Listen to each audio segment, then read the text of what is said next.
بسم اللہ الرحمن الرحیم۔ محترم ناظرین، السلام علیکم ورحمۃ اللہ وبرکاتہ۔ ناظرین، سورج گرہن کے حوالے سے چند اہم اور ضروری گزارشات پیش خدمت ہیں، سماعت فرمائیں، آخر تک ویڈیو کو دیکھیں۔ تو ناظرین، سورج گرہن اللہ رب العالمین کی نشانیوں میں سے نشانی ہے، ایک اللہ کی قدرت کی بہت بڑی علامت اور دلیل ہے۔ تو نماز کسوف کی پابندی کرنی چاہیے۔ سورج گرہن جس وقت ہو اس وقت نماز کسوف پڑھی جائے، استغفار کی جائے، اللہ کو یاد کیا جائے، صدقہ خیرات کا اہتمام کیا جائے حسب توفیق۔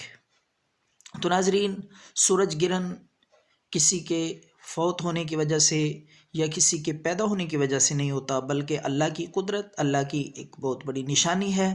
نبی کریم صلی اللہ علیہ وسلم نے اپنی تعلیمات کی روشنی میں، اپنے ارشادات کی روشنی میں امت مسلمہ کی تربیت فرمائی اور سورج گرہن کے لگنے کی صورت میں نماز کسوف ادا کرنے کی تلقین فرمائی۔ تو بجائے فضول کاموں میں اور ایسے باطل نظریات کو قائم رکھتے ہوئے اس سے ڈرنے کی بجائے اللہ رب العالمین کی ذات سے ڈرا جائے، اللہ سے معافی مانگی جائے، استغفار کی جائے، اور دوبارہ عرض کرتا چلوں کہ نماز کسوف کی پابندی کی جائے۔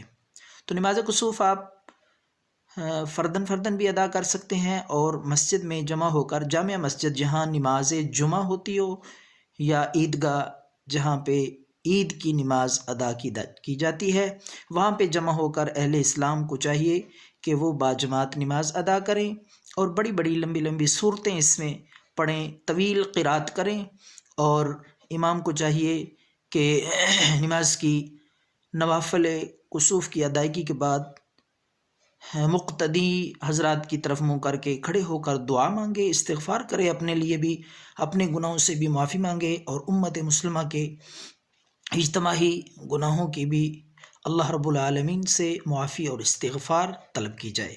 دعاؤں میں یاد رکھیں۔ اللہ حافظ۔